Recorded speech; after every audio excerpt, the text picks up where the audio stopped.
figured out how to dance. Oh yeah. Hey, all right. We are live. Welcome to Spectra.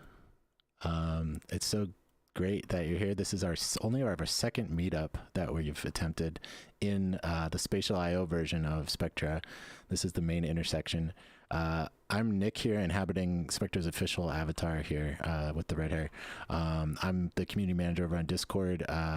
Really glad everyone could join us, and please let me know now or later if you have any questions, feedback. We're always on Discord available to answer your questions. Yeah, Spectra is a little project we like to call the city that builds cities, or the virtual city that builds real cities. And the gist of it is that we designed the first version of this buildable city that we're releasing all the geometry to everyone for free as a Creative Commons 0. And so if you make any changes to the city, you can add your designs to our open source toolkit, and something we call the source city, sort of the virtual repository of the city as it exists, created by its inhabitants. So if you join our community on Discord, which all of you already are, you can actually propose and initiate projects with other members and start blocks, take over a city block, vote on projects, and get all kinds of support for any projects that you wish to do. We've got, world builders here, virtual world builders, placemakers coming from the urban industry, architects, urban planners, 3D modelers, and game developers. And we want to build an open source city for the future. So join us, come back to our meetup and propose projects to us. Pretty much anything that you can imagine, we are trying to experiment with this summer as we figure out what excites people the most about this thing. So I'm just going to throw it over to Ryan now, who is the founder of Spectra, and is going to take us into a deep dive on bike transit and Spectra. Yeah, I appreciate that. And I guess first a little bit about the platform we're on here. Today's meeting is in Spatial. And one of the reasons why we're using this is it allows people to join from the browser through the mobile app, and it can do VR Quest if you have that device. What's really great is it allows kind of collaboration and participation. We're standing here next to some bikes and bike racks. If you actually hover your mouse over the bike, you can actually pick it up and move it around. So you can actually move things around. We plan to make use of that in many ways over time when we can plan shared spaces together, or you could have your own virtual apartment and bring in your own furniture and do your own designing of that apartment. So if you have any interest in doing that, hit us up and we will set that up for you. And so today, we'll do a general tour of some of the urban design ideas for Spectra and how we got to this form that we have right now. But we thought we'd also do a bit of a deep dive on bikes specifically. What are some of the choices we made? What are some of the things that we can do differently? And maybe have a bit of a conversation around that. For me, I started my career, I have a master's in urban planning. My first job out of planning school was for the New York City Department of Transportation in the bike planning group. And saw just how hard it is to convert existing cities to be more bike friendly. There's been a lot of progress over the last 15 or 20 years, but you're fighting for every inch with cities that have largely been turned over to cars, and people kind of expect that cars occupy all that space. And so what if instead, as I was doing that work and later in my career, what if we designed spaces that were built from the beginning for bikes and pedestrians, and sort of the uses of a car get, the logistics uses get pushed out into different spaces, and the bike and the pedestrian can really step forward. And so that's kind of what we have here on the ground level, is a ground level street that has been optimized for bikes and for small vehicles. If you look over, down one of these streets, like if you kind of follow me down this direction, we do have one kind of smaller golf cart size vehicle. But by and large, I kind of envision these streets to be, purely bikes and scooters and really small electric vehicles, golf cart size and smaller. And so, I guess one of the prompts we can have is, if we have a street like this that is, is smaller vehicles and pedestrians, do we even need the typical lane separation that we have depicted here? Do we need the lane separation, or should we just have one big mixed use where pedestrians and these smaller vehicles are intermingling? And so it's like a little exercise to practice movement and to get people's take on this. Come to the left side here by these bike racks. If you think that there should be separate striped lanes and there should still be space that's delineated for the smaller vehicles versus pedestrians, and come over to this side of the street if you think that all of the space should just be intermingled and it should be a free-for-all of bikes and pedestrians and smaller vehicles all together. And if you're sort of not sure, I guess you can just stand in the middle of the road here. But if you want delineation, I guess stand over by these bike racks, and if you think it should be mixed, go on the other side. We'll give it a few seconds for people to move around. Okay, Alan, you're in the middle of the road. Make up your mind, buddy. Where are my mixed shared street people? Anyone else? Or I guess, yeah. Okay. Yeah. So actually, I'll put Alan on the spot here because I've known him quite a long time. So Alan designed.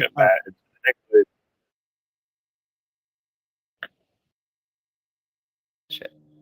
There's a delay. It's all right. Is Alan breaking up for other people? Just a little bit. Yeah, a little bit. Yeah. Audio. Breaking. We'll give it a second. Yeah, can you guys hear me now? Yeah. Now perfect. Great. I was saying, yeah, I'm intentionally in the middle of the road because I think like with a big space and planning out a city, right? There's a lot of factors. It's probably, it really depends on the use and like the kind of the use of the space, but also the use of like the facility itself. If I'm on a bicycle, sometimes I like to be on a pathway where I can go as fast as I can to go to point A to point B. There's sometimes where I just like to go kind of meander and explore the city itself. So it really kind of depends on like the use case there. Sure. So yeah, so I think it's kind of like some of both, and I think it really depends on kind of the use case and sure maybe how the space is activated. So even within the city, we may have certain blocks where it makes sense to delineate and certain blocks where it doesn't. So it might not be a same treatment for every block, which makes sense. And I guess thinking through existing cities, probably the best comp is just the way we have greenways. And some are striped and have high-speed bikes, and then when it comes into contact with plazas or more park-like areas, those lanes may go away, or in an extreme case, you may even be told to dismount, which is less than ideal.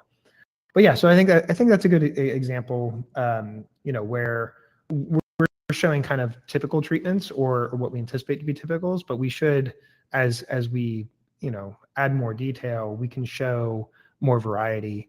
And if we expect a certain area to have really high pedestrian volume, maybe we give more emphasis to the pedestrian, or if we expect a corridor to be a heavy biking route or heavy transportation corridor, in that case, maybe we do delineate it so that people know there'll be bikes moving at a higher speed. I have a question. How about having two types of lane, fast lane and slow lane, the way we do it with cars on the highway? I feel like in real cities, that's out of the question because we can barely find space for one bike lane, let alone like multiple bike lanes at different speeds. But here we have the luxury to do that, right? Like all of this is car free. I think I would personally love to have two lanes of different color. There's the super fast lane, and then there's the blue lane or green lane that is the slow lane.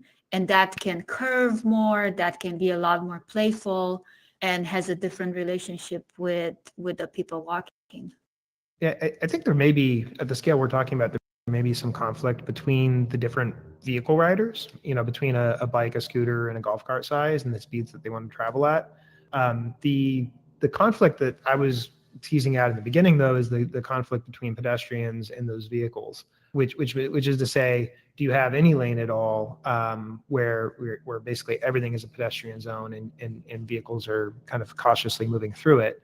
So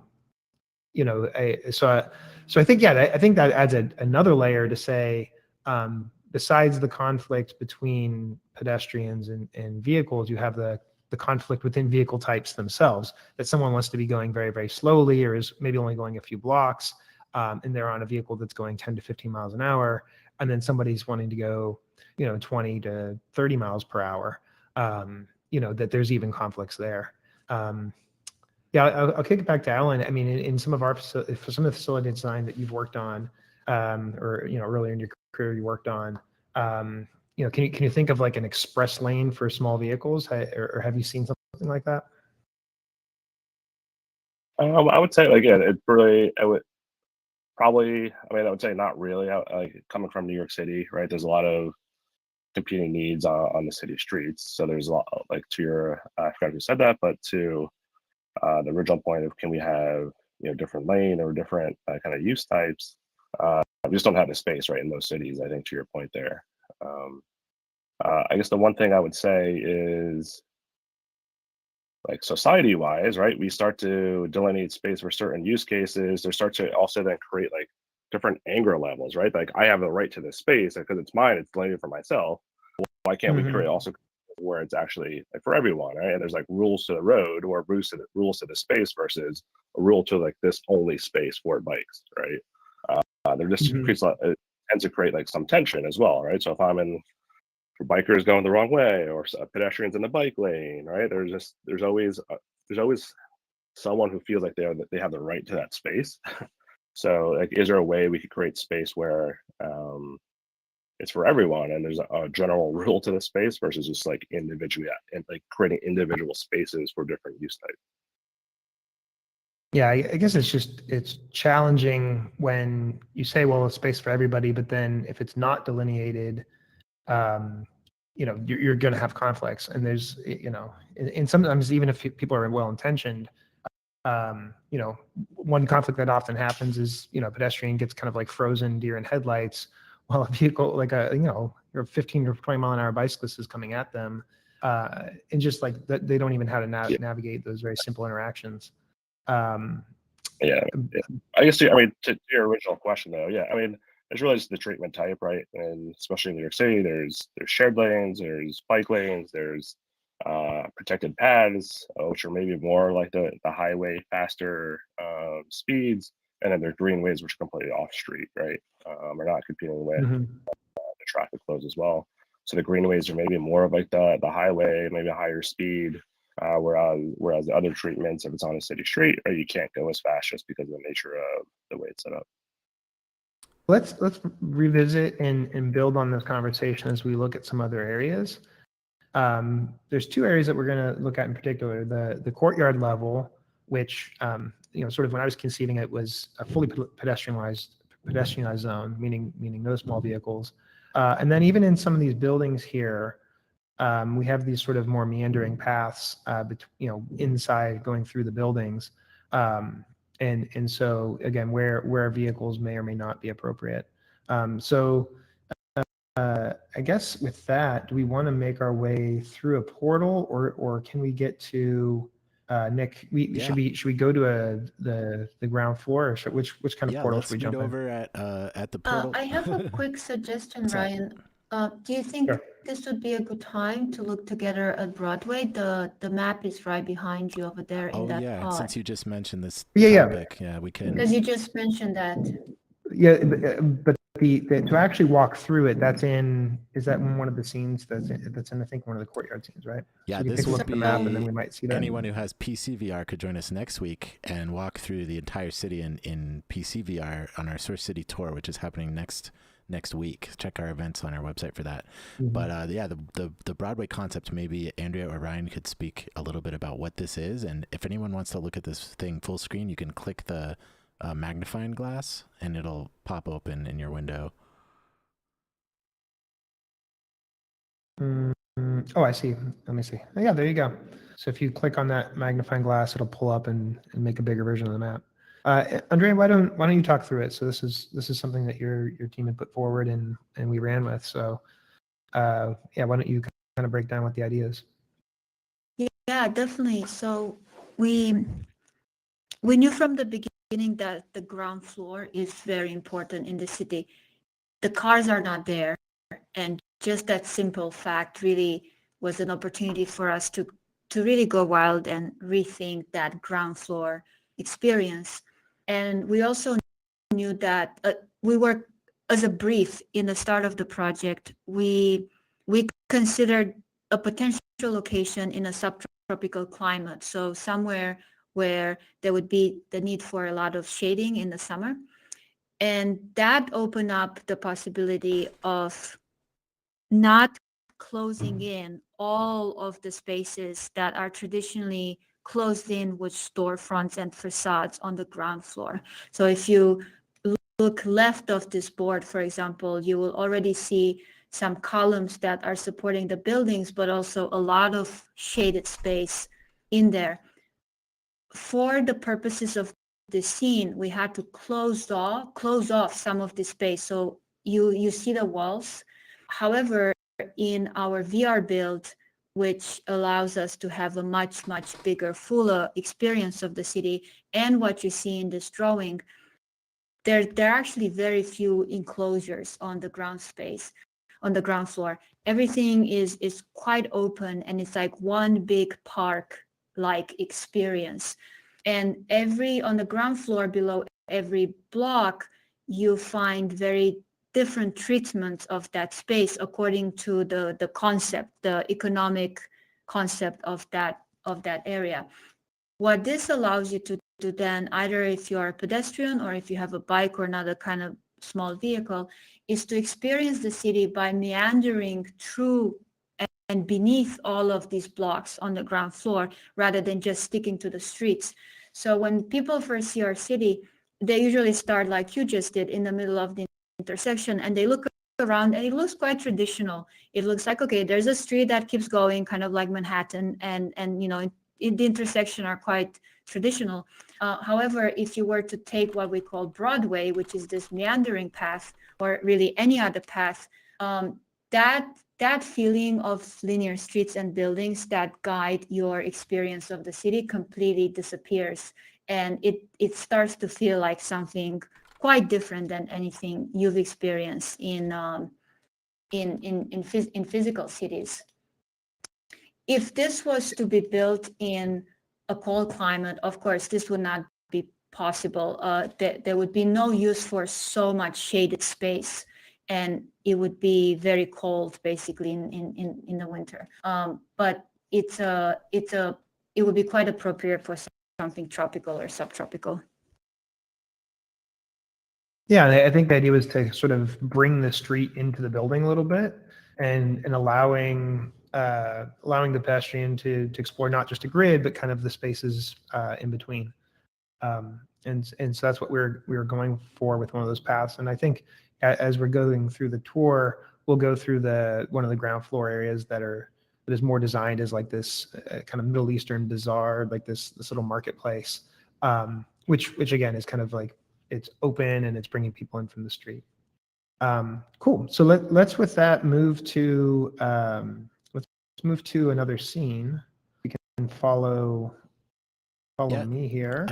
Okay, we're going to the portal. This is one thing about a virtual city. We have some form of transit that we don't have in real city, such as portals. Somebody made a very tiny bicycle here. Just it'd be nice if existing cities had the wormholes. Perfect form of transit, really. Not yet. That'll be the pivot. Okay, so we're going to do the AR market first. Yeah. So if everyone clicks a portal, you'll see a travel button and hop in. I'm gonna wait till everyone's in. And we had a few people lost on Discord, so I've sent them instructions. Hopefully they'll be able to find us.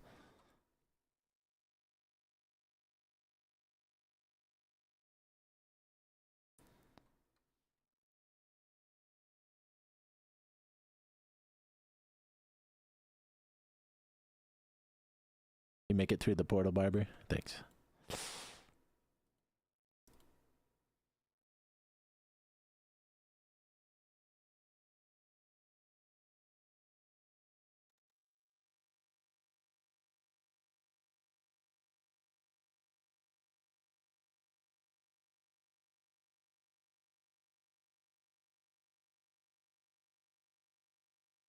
Oh, everyone make it?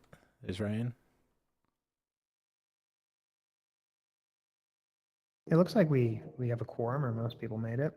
I think so. Yeah, there were a few. I sent a few people instructions on Discord. If anyone does get lost, or you find anyone lost, you can have them send the link, and then we also have this YouTube stream up. And so, last resort, if anyone gets separated, is you can watch on YouTube stream. Cool. So picking up from where we were, this is a more kind of VR and augmented version of our space, meaning, you know, right now during this period, we're not just designing a hyper realistic, you know, kind of architectural rendering of the city of the future. We're also building a virtual version that is a little bit more playful. And so, you know, this is bringing in some of those ideas that are more for the virtual world, or could be augmentations, like an overlay onto a real physical world. The lane I'm standing in now, though, I believe, Andrea, this is kind of a representation of that Broadway idea, right? So this is one of those paths that's kind of cutting and meandering through the building that you can follow. And you know, when you look to the left, so we actually, when you look above, you can kind of see the courtyard space that we'll be making our way to a little bit later, and seeing how that this is the ground floor and an extension of the ground floor that we were just in. To the left here, we have you know, the idea of play across realities, so that you can have in the real physical city one of those oversized chessboards, and then you can have kind of the virtual person playing against them. So you can have somebody in the virtual world playing someone in the physical world, or at this time we could just have virtual gameplay between two people in the virtual world. But yeah, thinking through these activations that work across both. But again, yeah, this tour being somewhat focused on the bike infrastructure, you know, this path, is this something that bikes should be welcome into, as if they kind of move at a slow speed and kind of cut through a building, or would you know, having any sort of vehicle move through this space be difficult, right? So is this the type of, you know, is this the type of lane where if you're a pedestrian, you would expect to see a bicycle, or do you think that, you know, bikes should just not be allowed inside the building? And yeah, let's do that as a quiz again. So if you go to, if you stand on the left side, you think that this should be a fully pedestrian zone.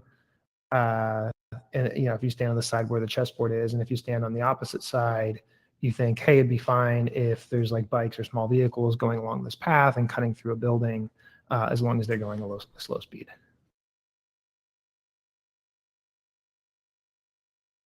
And yeah, if you're indecisive, I guess you stay in the middle. Okay, so yeah, so it seems like the majority of people would be potentially comfortable with slow speed vehicles moving through it.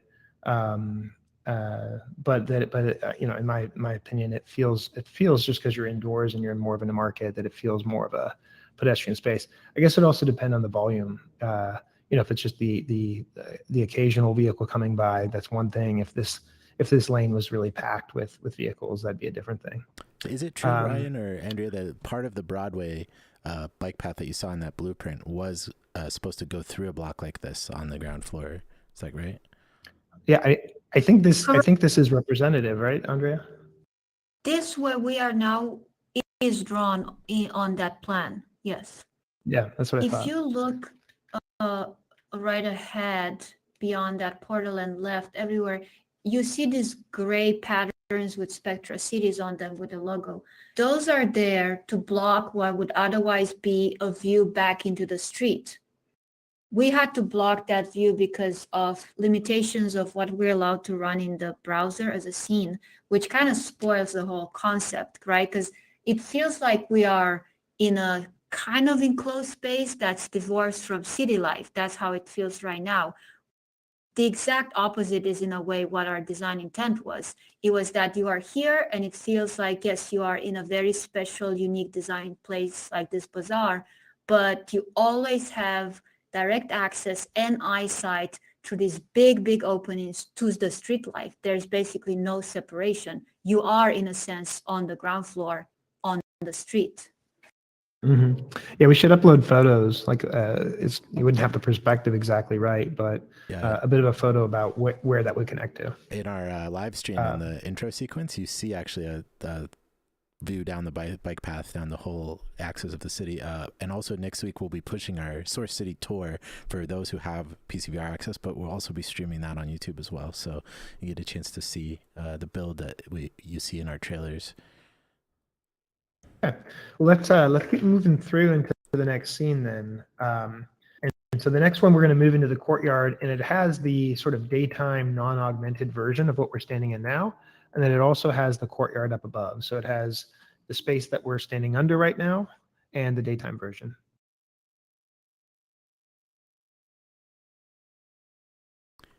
Once again, it just click the portal and it'll open a pop-up. And you can click the travel button to travel to the next space we're going to be in.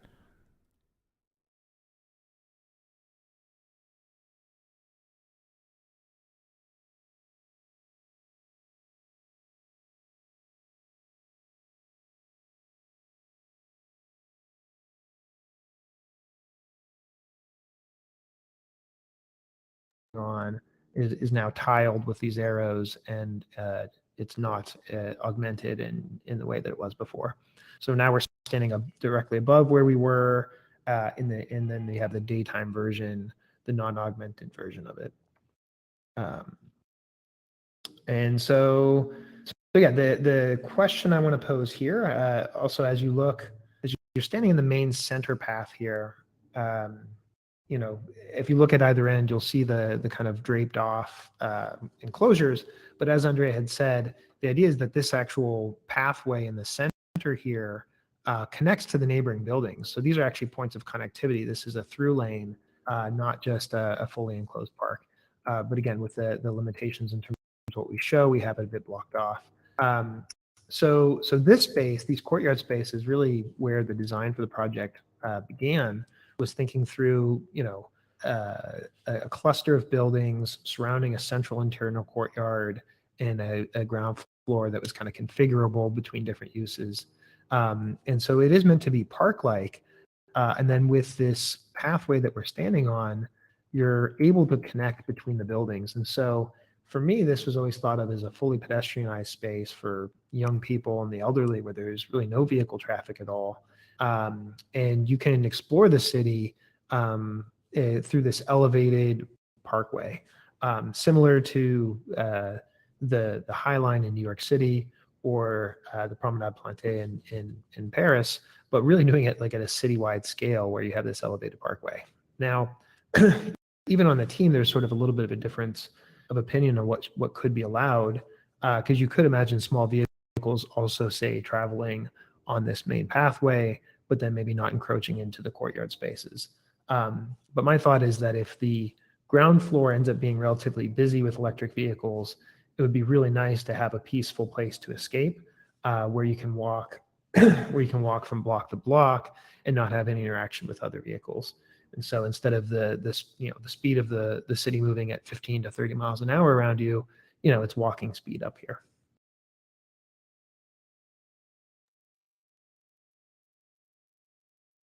Something I want to ask, Ryan, what do you think about the pavement treatment here? I actually feel like this is the way we are treating the pavement here is clearly indicating that bikes should come here and that this is a thoroughfare, right? Connecting all the courtyards with each other. But if we do the treatment that we're increasingly seeing in European cities, where they just remove the differentiation, they run the same kind of pavement everywhere, that automatically makes bikes be a lot more cautious and slow down. So a lot of discussion and a lot of design, I think, still has the potential to improve what we have here. That's about the detail, the nitty gritty, like where do we place this curb? Is there even a curb? What color is it? Like all of that can communicate so much in terms of affecting people's behavior, whether they're on a bike or walking. Yeah, that's a good point, that this is pretty delineated where it almost feels like a higher speed thing. So at a minimum, if, so I guess there's a question, are bikes allowed at all? Are bikes prioritized? Or bikes are allowed, but they know that they're in a pedestrian space. And so yeah, there's probably a way of kind of removing this kind of, road feel to it, but not completely banning bikes altogether. And that's probably, maybe that is the right treatment here. Would you like to do another survey? Where, yeah, let's see. So should bikes be entirely banned from this level, and you just preserve a pedestrian parkway, or can you, well, let's say that we don't make this roadway the way it is now as an option. The options are they're completely banned, or they're allowed in the space, but as but sort of in a pedestrian practice. Okay, why don't you go stand over here? The left this will over be here, banned, yeah, and then this will be the middle option, banned. And then over here I'm going to be pro bike on the second level over here. The highway. Okay, so banned. I'm going to still stand. Okay. So this middle option is allowed, but head prioritized. Okay. So I'm moving closer to you guys, but I'm still not fully decided. But this is civic I'm getting closer. In action. I'm getting closer. Yeah, but yeah, I think you're right. I think there's a lot we can do with material design, so that it still feels like a primarily pedestrian space first. Okay, hold on a second. I have one other person that might be joining here. Give me 1 second here, guys. Yeah, I guess it's good to see that people are generally pretty willing to have shared spaces, or at least we say this now staying in the virtual. You may feel different about it. You may feel different about it if you're actually in the physical space, because that's question we can capture the feel of it. Alan in the chat says, can this be less linear and more meandering, the second level, while still in our current footprint? Any ideas on that, anyone? Yeah, that'd be one way. I think there's if me as a cyclist, if I need to get somewhere quickly, there's just a way through design where if the ground floor feels faster and more direct, I'm going to choose that. Whereas if we do have it, if we, rather than having this road go straight through, if it was like interweaving in and around, some of the trees, it'll just be less faster as a result. And so most cyclists would choose the ground floor, and you wouldn't come up here to go fast. You'll see in our PC build, Numina has designed I think 4 or 5 different courtyard concepts, which have different types of permeability in this space. So it's interesting to compare them maybe. I also want to add something quickly. Again here, because of the limitations of the space, if you look at kind of like head height on this level here, you will see all of these big glass treatments, frames. That space is also supposed to be open. It's supposed to be community and shared amenities there, like kitchens and gyms, and even here, right, some Andrea? office spaces. Yes, the ones over there. And they're supposed to be big foldable panels. So if you instead of this like silly glass panels, you imagine open foldable things that allow you to see all the way through, actually, right? So you would see not only the building across the street, but that building would also have openings at this level. So you'll really see through the city rather than these blocked off things. If this is such a rich layer of semi-public program, I wonder, like, I can easily imagine myself wanting to take my bike from this block, which let's say is my block, all the way to dinner my friends are cooking in the shared kitchen 10 blocks down. If I'm not allowed with my bike here, I have to, from the courtyard, I have to go back to the ground where my bike is stored, take my bike on the main street, 10 blocks down, park it there, and then come back up with a stair, which is fine. That doesn't sound like a big hassle at all.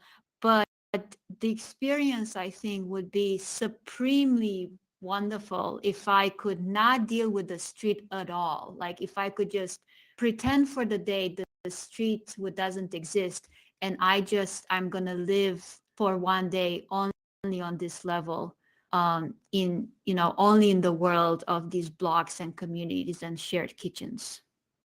Yeah, that's a bike storage question too, if you think about it, because if we store the bikes on the ground floor, maybe there's charging stations and things like that, then going down to the ground floor, going those 10 blocks on the ground floor, parking at their ground floor because there's guest parking, and then going up is a very easy and seamless thing. But if your vehicle's in your apartment, you might prefer to go and stay in the garden level the entire way. And then do we need to provide parking in the garden level, right?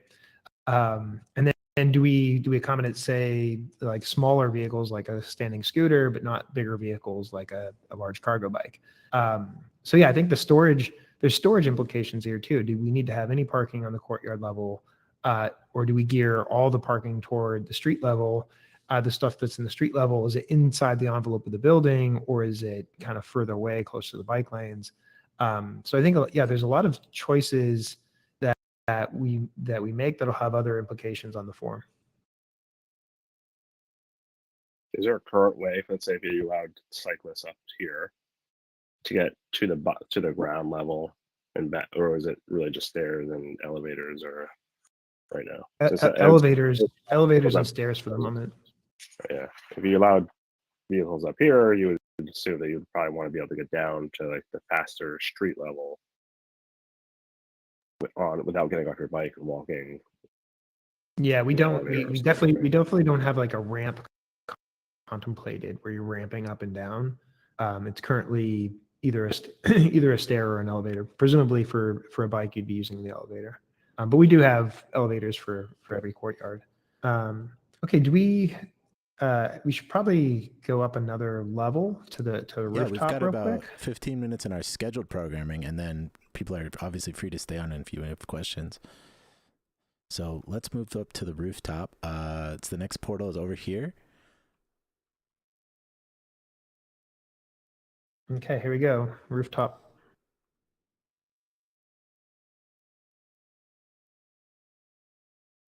Hopping in.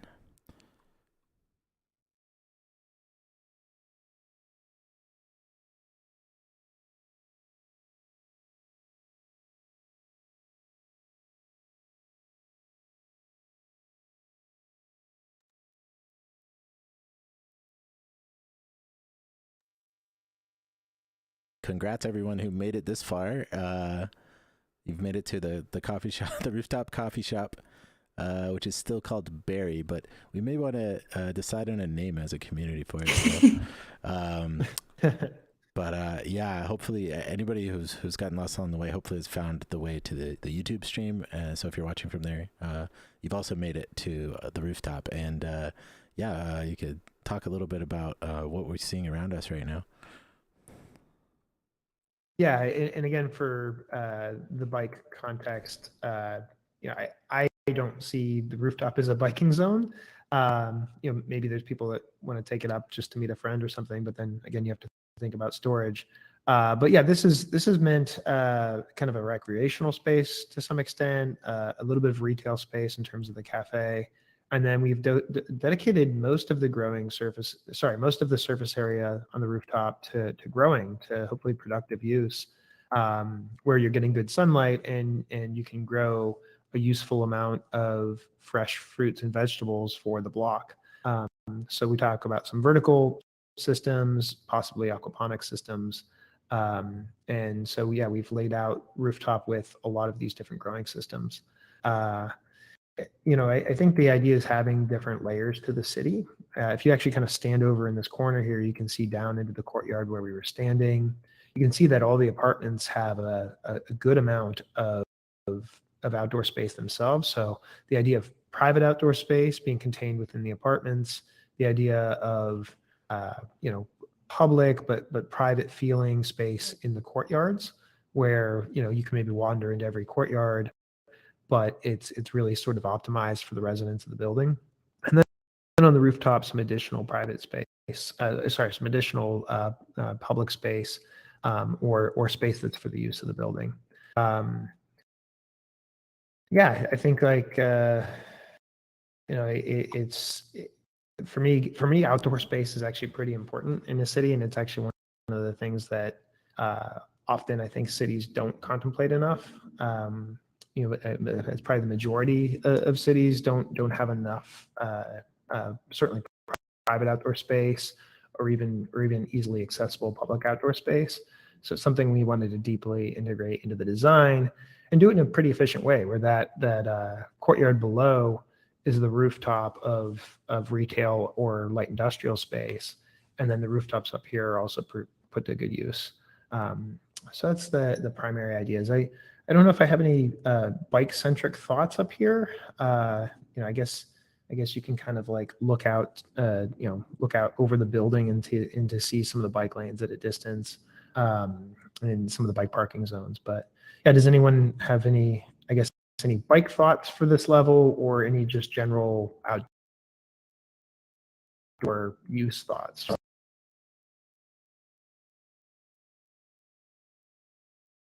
So the rooftops have the option to connect to neighboring blocks. I saw some sky bridges in our trailer, right? Yeah, so we have certainly the courtyard level is going to have a deeper level of connectivity, but we actually designed some sky bridges to connect the rooftop level as well. The thought being that maybe on the courtyard level you have like real continuity, where you could, as Andrea said, navigate your entire neighborhood in the courtyard level.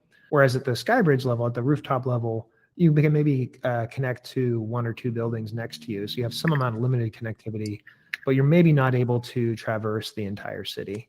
But it's still nice. And that's not featured here, but you'll see that in some of our renderings, and you might see that in the source city. The idea that there is actual skybridge connectivity at the rooftop level between buildings.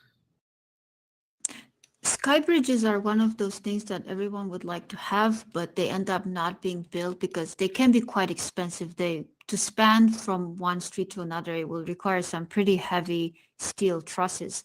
But in this case, of course, it would be phenomenal as a pedestrian experience to be able to jog, just using this level, like jog from roof to roof and around. But I think in this case, there is also a practical kind of infrastructure idea with the sky bridges. So we have this concept where 9 blocks form what we call a cluster. It's like every block is a community. It has about 500 people, but it's also part of a bigger neighborhood. And it strategizes about the use of resources and also the use of produce that is grown on every rooftop. Every rooftop should be able to specialize in growing a certain type of plant, and then they should be able to share. So if this is your block and you're growing berries here, and the block right next to you grows tomatoes and cucumbers, let's say, it would just be wonderful to have a quick way to exchange that product without taking it down with a freight elevator in the basement, crossing the tunnels that we have in the basement and going all the way back up just to get that to those people. Yeah, that's a good point. There's an operational benefit to connecting rooftops, where if you're trying to imagine trying to service like a field on a farm, but like every time you went like 100 yards, you'd have to like go up or down a level. It's not feasible. Whereas you can have equipment stored at one building and then service the rooftops efficiently of 3 or 4 different buildings. So yeah, I think that was one of the reasons why we talked about the sky bridge, is the operational efficiencies. That way, not every building has to have the full stack of maintenance equipment and harvest equipment. So yeah, that was a key benefit, and there's a usability benefit for people as well, where you have really interesting vistas and connectivity to your neighbors. So let's finish the tour by going to an apartment, and I will highlight again that if you think these apartments are interesting and want one, you can visit the different apartments we have, and we can kind of like clone it for you, and you can have your own apartment. And then using the spatial tools, you can actually pick out furniture off of Sketchfab, designs, colors, and upload it and have your own little world. And then if you do that, let us know. We can kind of link between the different scenes. And so you could have your own apartment, but then it'd be connected to the bigger world. So if that's something you want to do, hit us up and we can facilitate. But let's finish here at with the one that's the second to the left. It says SC Apartment 6B1. So on the second to the left, we'll click on that and go in.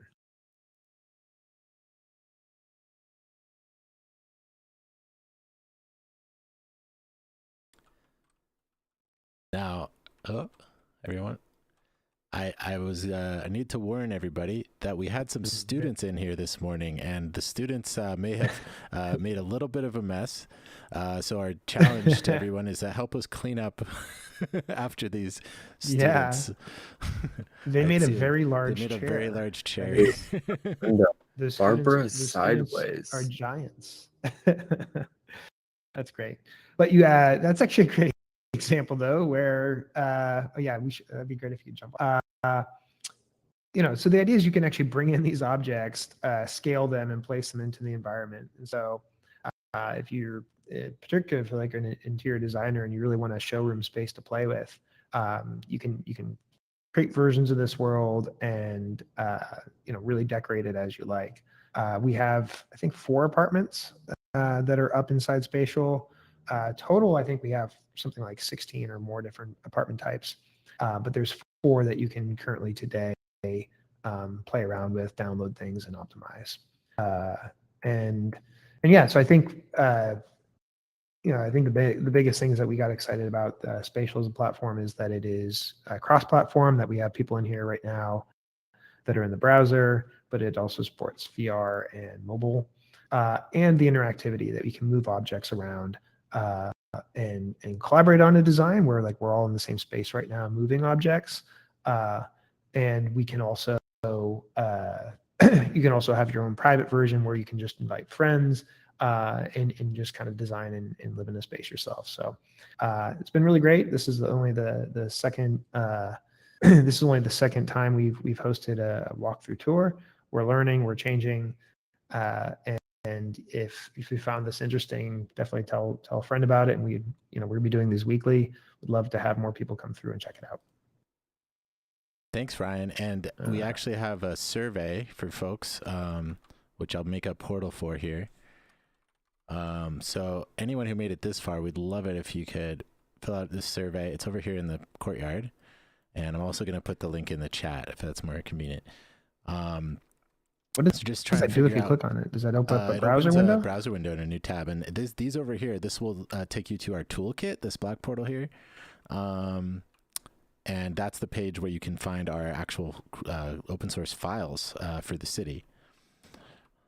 Yeah, for those that have the technical skills or experience or desire, all of the assets that we're standing in are open source under Creative Commons license, so you can bring it over to another platform. If you're a user of VR Chat or any other platform that would allow it, you can kind of reconstruct this world over there. You can edit and modify the files as you like, and we'd love people to contribute back. So if you do make changes and you're excited to share them, please let us know.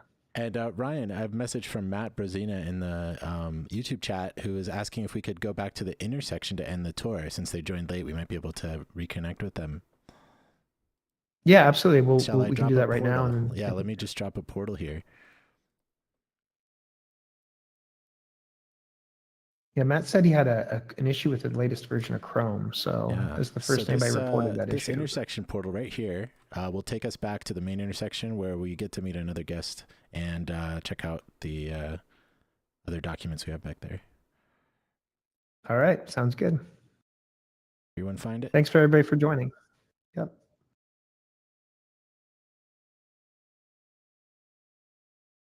Just right here, this portal on the table. We're going to click it and travel.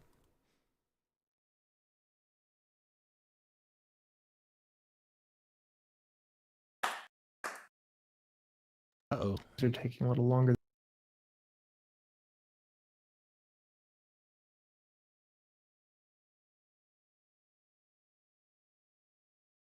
Yeah, you might. It's wild. You might have to refresh the scene if it says failed to load or if it takes too long. Let me try one more time. Yeah. Did it load for you, Nick? Yes, the second time.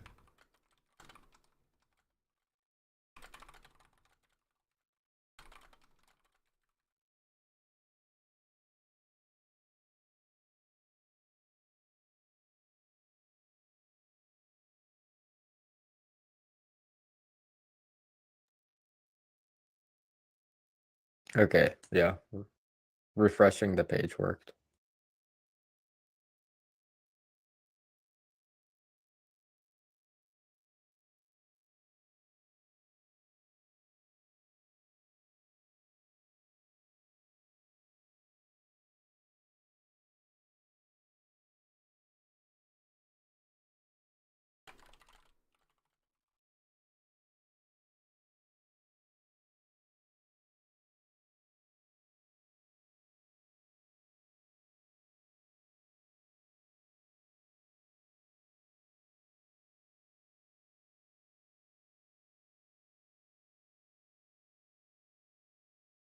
Okay, you made it into, yeah, so we crowded the scene with objects, which might make it hard to load for some people, but a refresh will usually do the trick.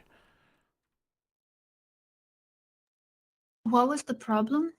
Oh, sometimes you'll see if you load this scene that it'll say failed to load, or you won't see the in mesh or something like that. Oh, all right, got it. Yeah, it didn't happen to me. Yeah, I can start cleaning up some of this stuff here.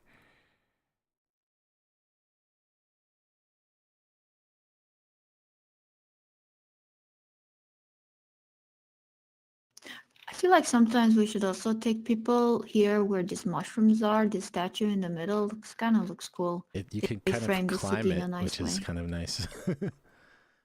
You can kind of- climb it too. Yeah, it you works can like climb a it. staircase for teleporting, which is kind of neat.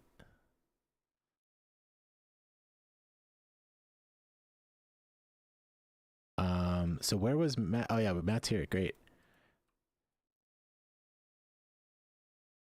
Oh, So- Matt is all the way on top of this statue. So Ryan, Matt is one of your bike connections, or?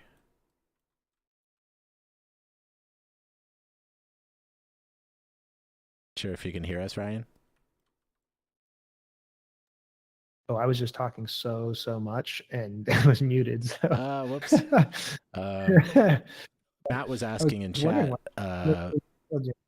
We had a question: are all apartments designed to have both a street view and a courtyard view? Very nice perception there, because I think they were absolutely designed because of that cross breeze and actually the climate, right?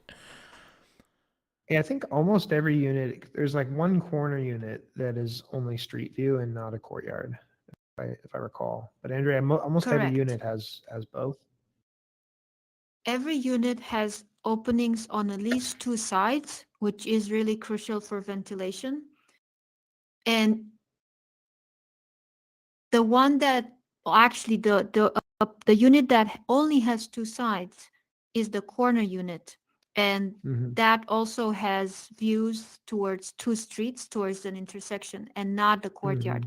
But everything else has at least two, if not three sides, one street and one courtyard.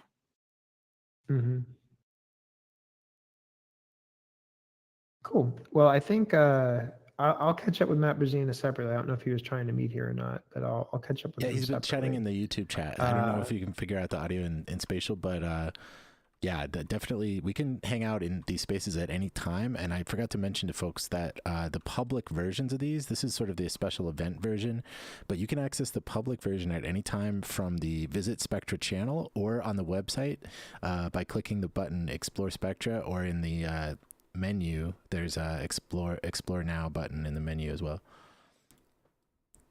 Yep. So feel free to explore on your own as well. And then we'll be doing these weekly or bi-weekly. We'll be doing this regularly. So with that, we can wrap up. Thanks for joining, and we'll catch you next time. We'll think of another Yeah, theme. if you join us to go for deeper on PCVR next next time. week, Matt, we've got a whole block for families oriented with playgrounds. So that would be awesome to show off. But yeah, great. Thanks for dropping by, everybody, and we'll see you at the meetup next Thursday. All right. Thanks, guys. Bye. Bye.